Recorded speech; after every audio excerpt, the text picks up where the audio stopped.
Ilocos Norte ito. Sinasabi ni Congressman Sandro Marcos na wala daw dito ghost project. Yun. Ano ito? Hindi ba ito ghost project?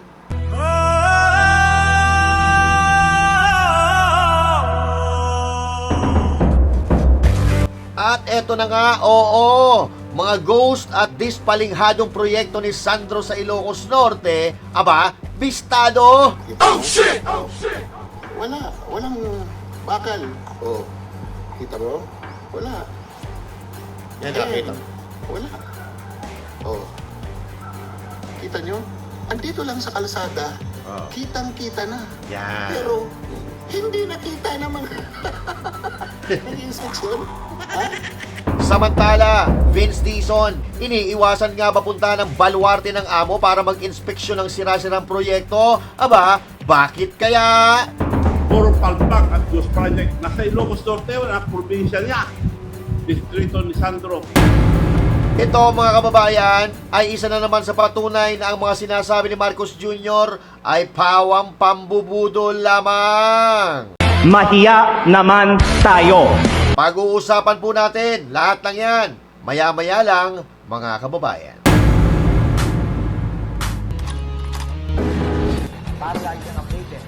Ako nga pala si Bidaya ng mga oposisyon sa kasalukuyan mo. At sabi ng galit na galit ang mga dapungan ng Pangulong Duterte. Kung hindi ka pa nakakapag-subscribe, isubscribe mo na yan. Ayan oh, tinatawanan pa tayo oh. Oo, mukhang nakakaloko pa oh. 'Di ba? Kung ano-ano pinagagawa nito sa Pilipinas pero nakatawa pa rin eh oh. Hindi kami banag! Ang kapal na mukha, oh. But anyway, magandang araw, mga banateros at mga kababayan kong Pilipino sa iba't ibang panig ng mundo. Ako po si Master Judea. Tayo po ay nagbabalik para banata ng mga timawa at mga talipandas na nagpapahirap sa ating bansa at sa ating mga Pilipino. At nandito tayo para ipaglaban, para makamtan natin ang ating pinapangarap sa ating bayan na maganda, maunlad at mapayapang Pilipinas. Okay. Siyempre, pero bago pa tayo magsimula, huwag kakalimutan na mag-subscribe sa ating YouTube channel at siyempre mag-follow sa ating Facebook page. Huwag din kakalimutan na mag-like, mag-share at mag-comment sa ating mga video na ina-upload. So, kumusta na ang mga biktima ng mga buhaya? Lalaban tayo!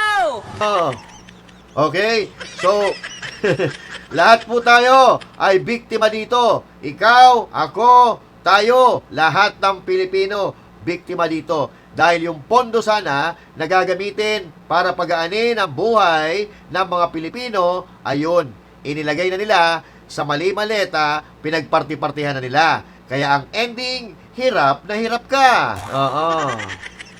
Okay? Hirap na hirap ka sa buhay, hirap na hirap ka sa mga bilihin, hirap na hirap ka bumiyahe, hirap na hirap ka sa kuryente, hirap na hirap ka sa tubig, hirap na hirap sa trabaho, hirap na hirap ka mag-aral. Lahat ng kahirapan, aba ipinamalas na ng kasalukuyang administrasyon dahil yung pera para sa mga Pilipino ando na sa kanilang bulsa. Okay? Kaya dapat hindi tayo nananahimik. Dahil kung magpapatuloy ang ganitong sistema, kawawa ang ating inang bayan at mas lalong kawawa ka. Kaya, sama-sama tayo magsalita, sama-sama tayong sumigaw para mas mabilis tayong marinig ng kinauukulan. Unang arangkada, Manong Chavit, bitawan mo na. Ay, ano ba bago? Oo. Manong, ano bago? O, ilabas mo na. Ilabas mo na yan. O, let's go! Hindi ko maintindihan nangyari sa loob. Basta ako, bagong dating lang, galing ako sa Ilocos Norte, sa probinsya ni President Marcos. Walang matinong na project, puro ghost project at puro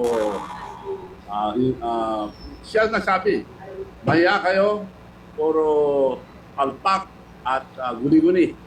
Tama siya, sa Ilocos Norte. Wala akong makita, kagaling ko lang doon. Puro palpak at ghost project. Nasa Ilocos Norte, wala probinsya niya. Distrito ni Sandro. Saka si Barpa. Wala kayong makita. Kagaling ko lang doon. Kung Paiskov, ito po ba yung... Yan, ang liwanag na naliloloko na tayo. Yun ang maliwanag na maliwanag. Hindi natin explain. Siya nagsabi, palpak. Siya nagsabi, he built 5,000 or 5,500 flood control project. Wala. Mas isang probinsya. So, Ayan. Parang nakakaloko pa, oh. Suntukan na lang. Oh. Parang nang-iinsulto pa. Oh. Oh. Kapal na mukha. So, ayan po mga kababayan. Matagal na pong sinasabi ni Manong Chavit yan at maging ibang taga-norte na may mga anomalya daw dyan sa proyekto na hawak ni Sandro. Pero bakit iniilagan ni Vince Dizon na inspeksyonin? Ayon sa Bicol, although okay yun. Walang problema. Ha? Walang problema yung mga sira-sirang kalsada na inspeksyonin pero walang hiya. Ha? Unahin nyo muna. Dapat, you will lead by example. Unahin nyo muna yung mga lugar na mga amo ninyo na kung mga pagyabang, akala mo kung sino, pero mga palpak, may ghost project din pala at mga dispalinghado ang proyekto. Diba? Pero, bakit iniilagan ni Vince Dizon na inspeksyonin? Ang nangyayari, parang investigasyon lang diyan sa flood control na yan. Ha? Parang investigasyon. Pag masasaktan at masasagasaan ang kanilang mastermind, iniilagan. Diba? Huwag ganon, Vince Dizon. Ha? Hindi mo na kailangan ng visa papuntang Ilocos Norte. Free visa dyan. Baka naman pwede ka pumunta. Oo. Kung saan-saan ka nakakarating pero yung lugar ng amo mo na napakadaling abutin, parang hindi mo nilalambing. Nilambing mo na eh. Nilambing mo na yung mga taga Bicol, ang layo-layo nun. Lambingin mo naman yung mga taga Ilocos Norte. Oo. Ipatas mo naman yung laban. Hindi yung kung saan lang ang ituro, kung ano lang ang ituro sa iyo ng mga amo mo, yun lang pupuntahan mo. Hindi pwede yung gano'n. Dapat lahat. Pero baka i-deny na naman. Baka i-deny na naman nila yung mga expose ni Manong Chavit. Baka sabihin na naman nila, naninira lang si Chavit Singson kasi may sama ng loob kay Marcos Jr. Kasi yan lagi yung mga alibay nila eh. Pero, sinasabi nga natin na dito sa ating channel, laging may ebidensya. Hindi tayo nagsasalita ng puro lang haka-haka. Kami mga banateros, laging may ebidensya bago bumuga. Hindi katulad ng mga vlogger dyan sa kabila na kung anong pinagsasabi, wala namang pinapakitang pruweba. Katulad na lang halimbawa nito. May ebidensya tayo. May isa pang manong na magpapatunay na meron talagang mga anomalya, mga dispalinghado, at may ghost project din itong si Sandro Marcos, di umano sabi nito ni Jesus. Mr. Jesus Busi Duque. Patunayan mo. Eto, patunay. Banatan mo na yan. Nang hiya-hiya naman yung mga yan. Okay. Yan na. So ngayon nandito po tayo sa Facebook page ni Jesus Busi Duque. At nakikita natin, bawat uploads niya, na nakikita natin na isa siyang kritiko ni Marcos Jr. sa pamubudol ni Marcos Jr. At tingin ko naman, ito ay taga-suporta ng mga Duterte, lalo na ni Pangulong Duterte. At dito sa page niya, makikita natin na meron siyang mga pinupuntahan na mga incomplete projects diyan sa Ilocos Norte na isang patunay na tama itong sinasabi ni Manong Chavit Singson na dapat maimbestigahan diyan sa Norte. Pero hindi nga natin maintindihan kung bakit napakarami na ng nagsasabi na imbestigahan itong Ilocos Norte, mga proyekto sa Ilocos Norte, walang gumagalaw, wala pong pumapansin. Hanggang eto nga, si Sir Jesus Busi Duque, talagang pinuntahan niya. Okay? Kudos sa'yo, sir, napakasipag mo at talagang nag-effort ka pa talaga para puntahan yung mga incomplete na project na yan. At pahiram muna ako nitong page mo at gamitin lang natin dito sa ating discussion. So now, mga kapatid, ipapakita ko sa inyo ang ilang mga proyekto dito dyan sa Ilocos Norte na talaga namang mga substandard, hindi tapos at mga sira-sira. So, umpisahan po natin. Kasi itong si Bongbong Marcos Jr. patuloy pa rin ang pambubudol pati sa kanyang kalusugan, pati sa kanyang mga pananalita. Mula umpisa hanggang ngayon ay patuloy pa rin ang kanyang pambubudol. So, umpisahan natin dito sa sinasabi nilang Bangi Windmill na binudol nila yung mga taga dyan sa Ilocos Norte. Kung bakit, eto, pakinggan natin ang paliwanag dito ni Sir Jesus Busi Duque. Pairam ako, sir, Yan. So, ito kasi, kung matatandaan natin, itong windmill, isa po ito sa nagpanalo kay Marcos Jr. Kung matatandaan nyo, pinagpasapasahan nila yung electric pan. Diba? Yung windmill, yung, kunyari windmill, pinagpasapasahan nila noong eleksyon. Ito ay isa sa mga promotion nila noong eleksyon na sa tingin ko, nakatulong din para iboto si Marcos Jr. ng mga Pilipino. Pero, matagal na kasi natin sinasabi na ito po ay hindi niya proyekto. Hindi siya nag-isip, hindi siya nagpondo, kundi privado po. Private entity po ang nagpondo nito, hindi si Marcos Jr. na inaangkin niya. Mahilig naman talaga mga angkin ito. Pero, eto nga, pakinggan po natin si Mr. Jesus Duque. Ito na. Ito tayo nabudol dito sa mga windmill na ito sa Bangi. Dito tayo nag-isip na magaling si Bongbong Marcos dahil nakapagpagawa ito sa Ilocos Norte ng mga windmill na magbibigay ng renewable energy. Pero hindi pala yun ang totoo. Ang totoo pala, ang nag-conceptualize, gumawa, nag-finance, ay ang Northwind Corporation. Hindi si Marcos. Wala siyang participation dito whatsoever.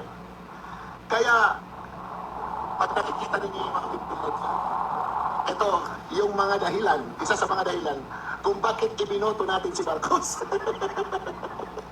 Pero, ang totoo, nabudol tayo. Sa ngayon, ito ay pag-aari ng AC Group ng Ayala.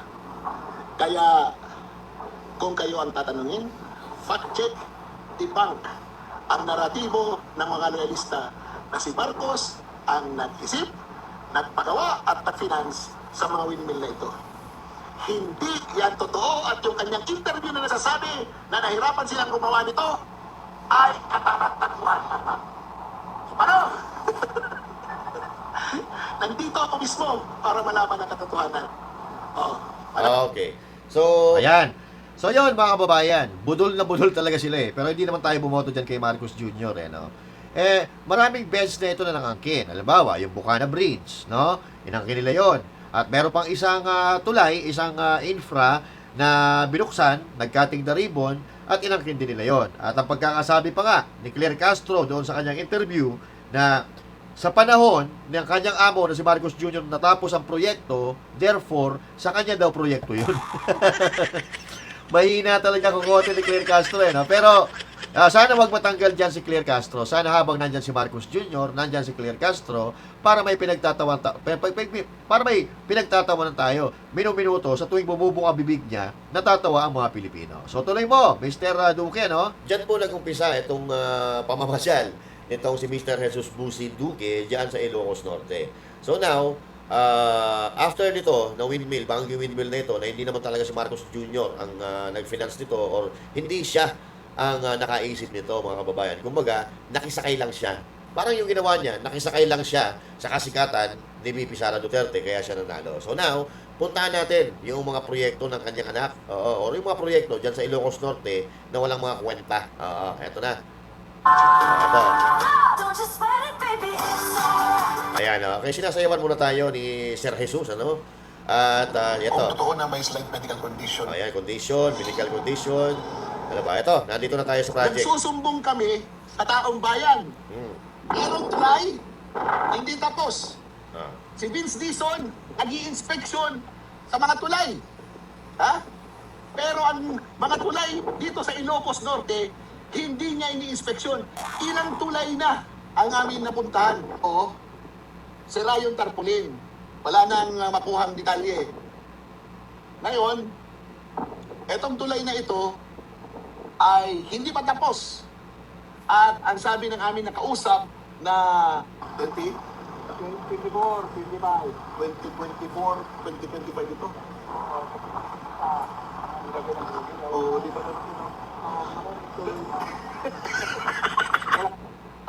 dito sila dumadaan ngayon. Ang pedestrian o yung mga tao ay nagtsatsaga na dumaan dito. So, makikita nyo na meron ditong footbridge na ginawa. Imbis na yun ang magamit, dito nila sinatsagang maglakad.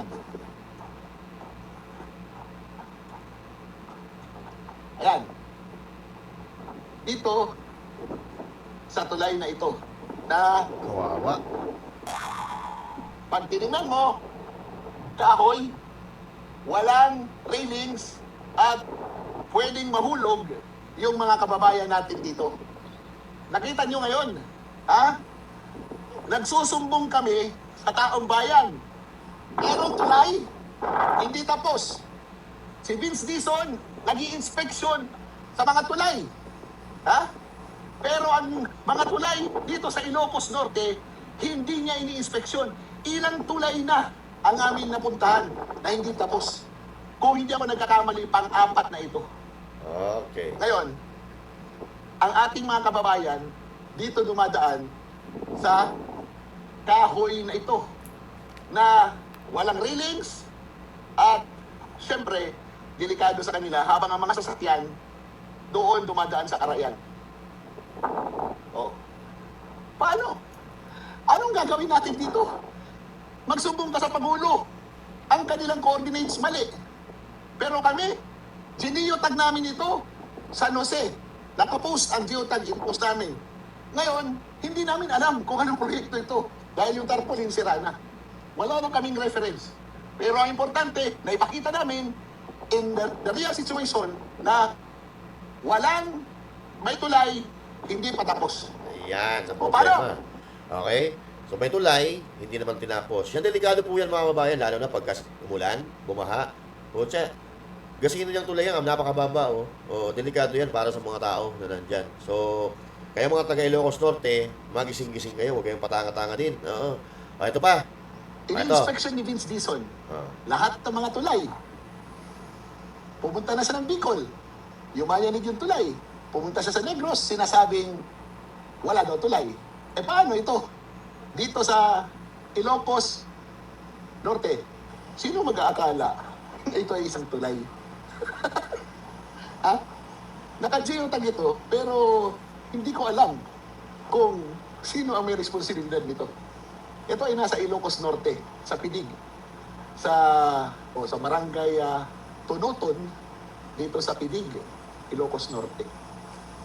Nakikita niyo? Sandro Marcos, pakipaliwanag ito. Ini-inspeksyon sa buong bansa ni Vince Dizon yung mga tulay.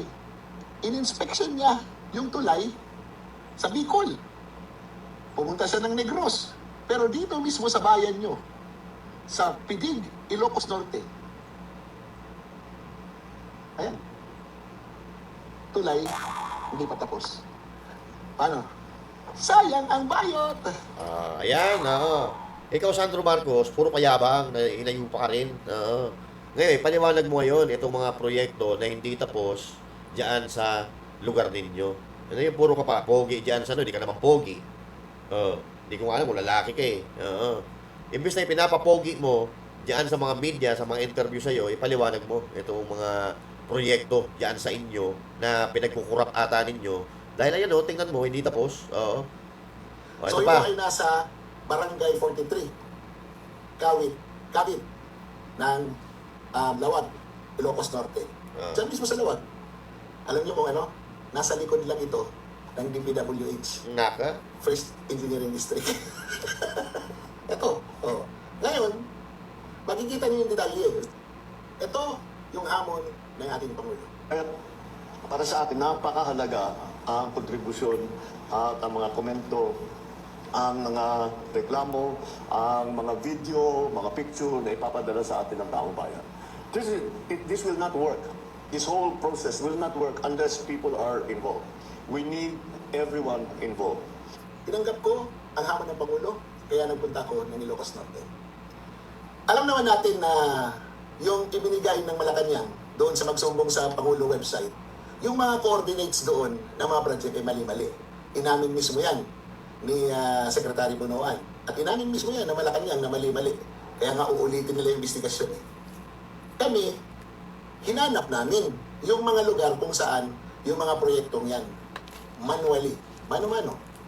Gamit ang Magta, gamit ang information na kung saan namin makukuha hanggang makita namin ang proyekto.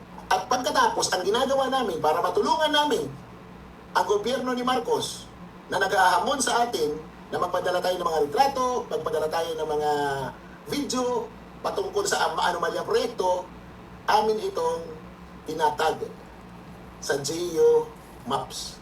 Ang tinatawag na Geo Tagging ng photo. Sa pamamagitan nito, lalabas yung coordinates ng lugar kung saan yung cameraman o yung nagka-camera nakatayo. Doon yun mismo, yung lugar na yun. Kaya kung hahanapin mo yung proyekto, itatype mo lang yung coordinates, mahahanap mo kung saan ako nagpa-picture at makikita niyo mismo yung katarantaduhan na proyekto. Ito yung halimbawa. So ayan, nandito yung detalye ng lugar na yan, kung saan ako nagpakuha ng retrato at kung saan nandoon yung katarantaduhan na flood control project. So ito ay nasa Barangay 43, Kawit ng Lawag, Ilocos Norte. Diyan mismo sa Lawag. Alam niyo kung ano? Nasa likod lang ito ng DPWH, First Engineering District. Ito. Oh. Ngayon, makikita niyo yung detalye. Zip code ng Ilocos ng Lawag, 2900, makikita niyo yung global positioning niya, yung latitude at longitude. So yan lang ang itatype nyo, makakapunta na kayo dyan. In essence, tinutulungan namin yung gobyerno na winala yung mga tagging na proyekto. Tinambol-jambol at nirambol para hindi mahanap ang mga proyekto. Ngayon, sa mga kababayan natin na gusto ma-verify, i-type nyo lang yung latitude at longitudinal lines. Yan. I-type nyo sa Google Maps, makakakuha na kayo ng direksyon at mapupuntahan nyo mismo yung lugar kung saan yung katarantaduhan na yan at yung magandang lalaki na yan nagpakuha ng picture. Ayun. Kaya itong ginagawa ni Marcos, na sumbong-sumbong na yan, putang ina, kalokohan lang yan. Oo. Kasi, ang isusumbong dyan, yung mga isusumbong, sasalain din nila yan. Pero, yung mga sumbong dyan, na masasaktan sila, hindi naman nila papansinin yan. Katulad na lang halimbawa ito, ng mga proyekto ng anak niya. Oh, hindi naman nila papansinin yan. Ang papansinin yan, yung mga proyekto na wala silang koneksyon. Yung halimbawa, mga proyekto na ginawa ng mga kalaban nila sa politika, katulad ng mga Duterte, yun ang iimbestigahan nila. Pero yung sarili nila, nakatarantaduhan, hindi nila iimbestigahan yan. Eh, putang ina, ito nga, nasa likod ng DPWH sa First District, na hawak ni Sandro Marcos Jr. Di ba? So, wala, nagbubulahan lang tayo dito sa administrasyon ni Marcos Jr. Walang makukulong dyan na mga kaalyado nila. Wala yan, magtatakipan at magtatakipan yan. So, eto pa, iba pang mga ebidensya na talagang dyan sa Ilocos Norte, rampant ang korupsyon dyan dahil dito sa mga proyekto na hindi tapos. So, ito pa. Yan. Nandito tayo ngayon sa Barangay Gabo, Lawag, Ilocos Norte, kung saan ginagawa yung sa flood control mitigation project na dapat tapos na noong March, noong September 2025. Kasama ito sa budget ng GAA. Ayan. So baka sabihin na naman ng mga tatanga-tangang supporter ni Bongbong Marcos Jr. at ni Sandro, ginagawa pa yan, hindi pa tapos. Oo. Pinapakita nyo, hindi pa tapos. Itong mga proyekto nga na ito, pinapaliwanag sa inyo na ito dapat ay tapos na. Kung baga sa assignment, naipasa na. Oo. Naipasa na. Kung baga sa project, sa project mo sa school, tapos na. At naipasa mo na sa teacher mo, nagastusan na. Kung baga, ubos na yung pera, hindi pa tapos yung proyekto. Kasi dapat September last year pa ito tapos daw. 2025. Pero ngayon pa lang, ginagawa itong proyekto na to. So, malapit lang din ito sa DPWH Regional Office. Ang nakakapagtaka, yung amount ito na 47 million, kahalintulad ng amount ng proyekto doon sa Cavite, Barangay Cavite. Nako. Kung saan 47 million din ang flood mitigation and flood control construction doon sa nasabing barangay. So ano ibig sabihin dito? Pare-pareho ang amount, inirelease pare-pareho noong March 2025 at pare-pareho dapat matapos sa September 2025. Pero ano nangyari? Ito pa. Puro pa river, puro pa construction at 47 million na yan? nauna yung hatag kaysa sa paglatag. So paano? Hindi na natin patatagalin. Kayo na ang bahala na mag-isip. Ilocos Norte ito, bayan ng Pangulo. Distrito ng kanyang anak, Sandro Marcos. Pero nakita nyo kung paano nila gawin ang kanilang mga kontrata. Nako. Sayang ang bayot! Ito pa. Akala nyo yan lang. Nandito Ito pa. tayo ngayon sa kilometer 0490 ng Apayao, Ilocos Norte Road, no? Yan. Ilocos Sa dulo Apayao na Road, yan, no? dulo. Ito ay isang project ng DPWH ng Ilocos Norte First Engineering District Ang kontraktor nito ay Sidik Builders. Road widening ito, ang kanyang project number is 25 Alpha 0012. Network Development Program, Road Widening, Tertiary Roads, Ilocos Norte, Apayao Road, kilometer 0490 plus 00 to kilometer 490 plus 653. So paabante siya doon. Kita natin dito ay eto na ang makikita natin. Binultas-bultas na daan Ah. hanggang doon sa dulo. Wala kayong makikita na kahit na anong improvement dito sa kalsadang ito. So this is supposed to be 653 meters. Pero yung kahabaan nito, wala kayong makikita na kahit na anong road widening maliban sa sinirang shoulder, walang ginawang shoulder at hanggang sa dulo, wala kang makita ng improvement. So, ano? Ilocos Norte ito. Sinasabi ni Congressman Sandro Marcos na wala daw dito ghost project. Ano Yun. ito? Hindi ba ito ghost project? Alam nyo, kung ako yung tatanungin tungkol sa pagbisita dito ng ICI, dinaanan nila ito eh. Makikita nila ito eh. Bakit di man lang nila binabaan at tinanong? Siyempre, nagbulag-bulagan sila eh. Kay Marcos yun eh. Baka mapagalitan sila. Oh, bakit niya in-expose yung proyekto ng anak ko? Tari kayo. Syongkal kayo. Oh. Di ba? Secretary Vince Dizon. Oo. Oh. Di ba? Ordinaryo akong Pilipino. Pina-fact check kita. Ayan. Tingnan nyo. Oh. Wala man lang improvement. Paano? Ha? Sayang ang bayot. Sayang ang bayo. Alright, so yan, wala daw flood control, ghost flood control or ghost project dyan sa Ilocos Norte. Only to find out na meron pala. Kasi ito, wala eh. Wala kang makakita ng road widening talaga. Pero yung project niya is road widening. Pinagbitak-bitak, pinagsisira yung semento, na supposedly tapos na ito, pero iniwan na kaparehas sa mga lugar na nakikita nyo, iniwan na nakatiwangwang yung mga binasag nilang mga semento, at yan, paano yung mapapakinabangan. Oh, eto pa, meron marami pa dito. Yan, ito pa. Habang patuloy namin binabaybay, itong Ilocos Norte Apayao Road, nakita namin to. Signboard na naman ng Sidik Builders. Project number 25 Alpha 0014, Network Development Program, Road Widening Tertiary Roads, Ilocos Norte Apayao Road, kilometer 0492 plus 334 to kilometer 492 plus 553. So, nagsimula ito noong June 16, 2025 at matatapos noong August 24, 2025 at meron itong project cost na 7,597,686.93. Grabe. DPWH Ilocos Norte, First Engineering District, Source of Fund, DAA 2025.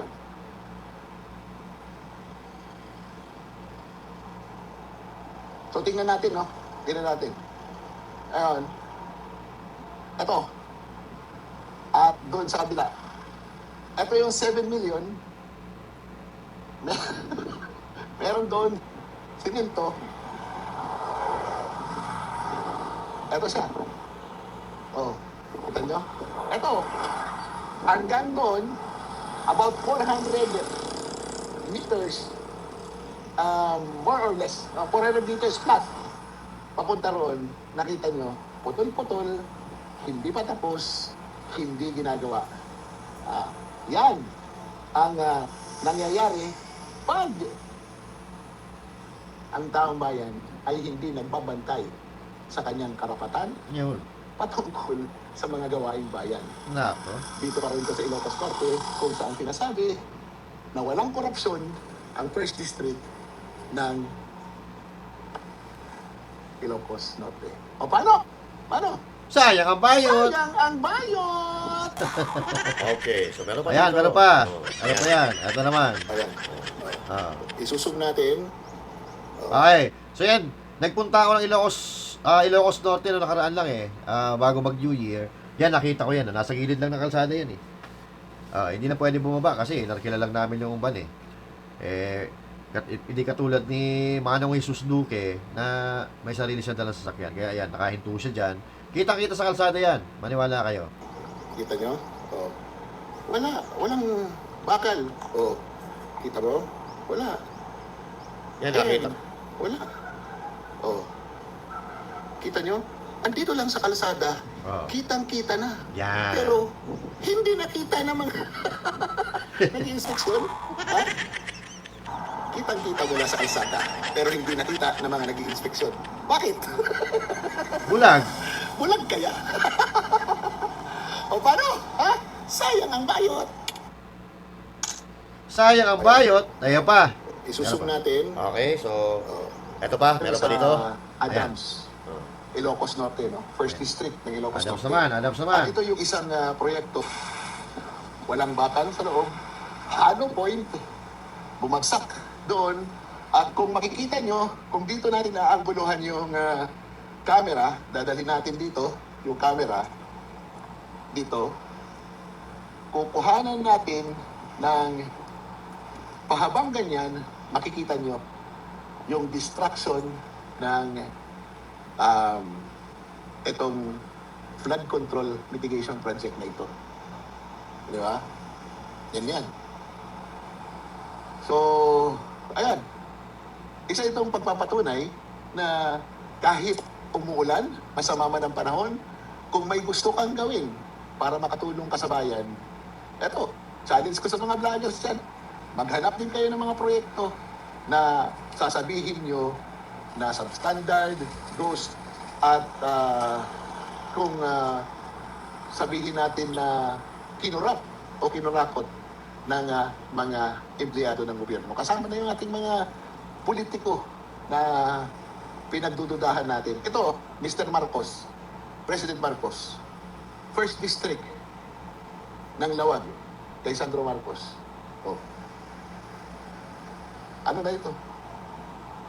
Kung gusto nyo, puntahan ninyo para malaman nyo. Sayang ang bayot. Ayan. Medyo umulan-ulan pa. Ang tindi ng effort ni Mr. Duque. Ito pa, baka meron pa dito. Baka yan. Ayan, ito, meron pa. Ng Wow Builder. Wow. Na nagkakahalaga na 96,499,992.55. JCP Premium Construction Incorporated and Wow Builders. Bayad na ito. Nagsimula ito ng June 30, 2024, pero walang sinasabi kung kailan makukumpleto. Ayan, ginagawa pa lang hanggang ngayon. So, umuulan man, masama man ang panahon, gusto natin ng katotohanan, gumawa kayo ng mabuti, maghanap din kayo ng mga proyekto na sasabihin ninyo na ninakaw ang pera ng gobyerno. Sayang ang bayot. Okay, so tama po sinasabi ni Mr. Jesus Duque, no? Na tayo bilang Pilipino, may karapatan din tayo, no? May karapatan tayo na malaman kung saan talaga napupunta yung pera ng bayan, katulad ng ginagawa nito. So eto, nakakahiya ito, nakita ko million ang views eh. Million ang views nito ni Mr. Duque dito. So ibig sabihin, mabibigyan ng awareness ang mga Pilipino na tama pala itong sinasabi ni Chavit Singson. Kasi nga, ayan oh, aktual na pinuntahan ng isang vlogger. Oo, palakpakan natin si Jesus Duque. Yan. Baka meron pa. Meron pa dito Ito, meron pa. Ito Ayan. pa yung isang tulay na dapat October 25 tapos na. Okay? October 2025. Dapat itong tulay na ito tapos na. Kasi mayroon po yan, may detalye po yan eh. Kung kailan isinimulan, magkano yung nagastos, sino yung engineer, lahat po ng detail nakalagay yan dyan sa gilid niyan. So, kung ito dapat ay tapos na noong 2025 October, ano nangyari? Bakit ganito lang? Sa ngayon, ito yung kanyang kalagayan. Dito Dapat sa October, barangay tapos na yan sa last year. Pidig, Ilocos Norte. So, Na. iniisa-isa natin yung mga proyekto, no? Hindi kaya nilang i-inspect. Tayo mag-i-inspect. Yan. Tayong taong bayan, tayo yung magsalita, Yan. tayo magsaliksik para malaman natin kung ano ba talaga ang ginagawa ng gobyernong ito. Kasali ito sa 2025 national budget. Kaya, nagtatanong tayo, Sandro Marcos, ano na? Sayang ang bayot. Ayan, mga kababayan. Okay? So, Sandro Marcos, ano na? Yan dapat talaga ang katanungan. Kasi, Ito yung sinasabi natin na mga, dapat nasa flagship projects ito mga kababayan. Katulad na lang halimbawa ng mga railway system natin, yung papunta sa Bicol na train, di ba? Yung subway, yung tulay papunta sa Bataan, yung railway system sa Mindanao. Yan po yung mga big ticket project na hindi ipinagpatuloy. Bagkus, yung mga pondo na galing sa ibang bansa, na, ito dapat na infra ay funded by the foreign funded po ito, yung tinatawag na ODA, no? Kinuha nila yung allocation doon, pinaghati-hati nila, dito nila ipinaglalagay sa mga probinsya nila, pinagparti-partihan nila, pinaghati-hati nila, at ang ginawa nila, ginastusan nila, yung mga maliliit na proyekto. Doon po nagsimula yung korupsyon. So now, kung matatandaan po natin, mga kababayan, si Sandro Marcos po ang may pinakamalaki na nakuhang budget allocation pagdating sa infra noong mga 2025, noong mga nagdaang taon, na umupo yung tatay niya. Ganun po kasuga pa yan. Yung mga hayop na yan. Napakaliit po ng komunidad nila, napakaliit ng distrito nila, napakaliit ng probinsya, pero sila po yung pinakamalaking allocation. Sa bagay, meron naman talagang pagmamanahan kasi yan. Tingnan natin. Meron pa dito. ayan na. Wait lang, tingnan natin ha. Wait lang ha. Meron pa. Ito pala, meron pa. Ito naman. Dami Tapos na flood control. Pero sa bandaron, mayroong sira. Meron Nako. na mga nag-i-inspection doon na siguro mga taga DPWH or kung sino man yung mga yun, at tinitingnan nila yung ginawang flood control. Yan. Ito ang Padsan River ng Ilocos Norte. Dito sa Barangay Tununton, Pitig, Ilocos Norte, ay makikita nyo yung mga bago na mga gawang flood control projects na sinasabing inilagay ng 1st Congressional District ni Congressman Sandro Marcos para maprotektahan ang mga residente, propiedad, hanap buhay ng mga nakatira dito. Sa kabuuan, merong itong 77.19 million na proyekto, 254.80 million na proyekto, 144.21 million na proyekto, at 565.57 na total na proyekto ng flood control projects sa lugar na ito. Pero kung ating pagmamasdan, hindi yata aabot sa 565.57 million ang mga nakatayong istruktura dito. Merong bagong istruktura na makikita, pero sa bandang dulo nito ay bumibigay na.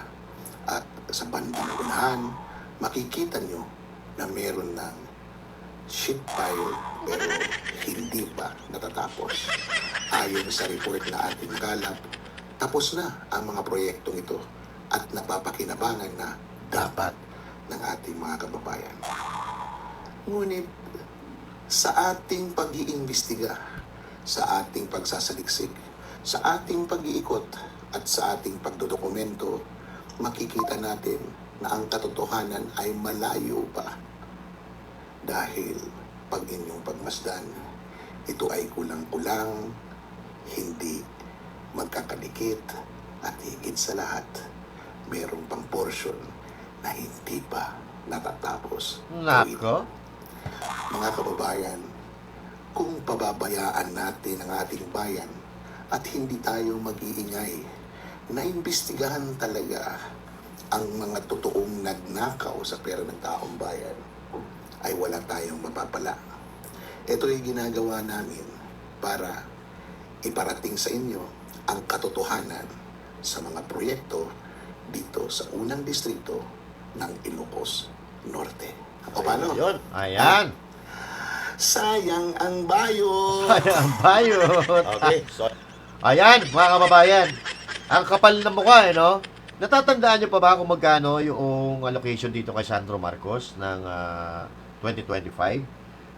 Ayon po sa balita, ito po ay more than 15 billion ang allocation dyan na nakuha ni Sandro Marcos para sa proyekto infra.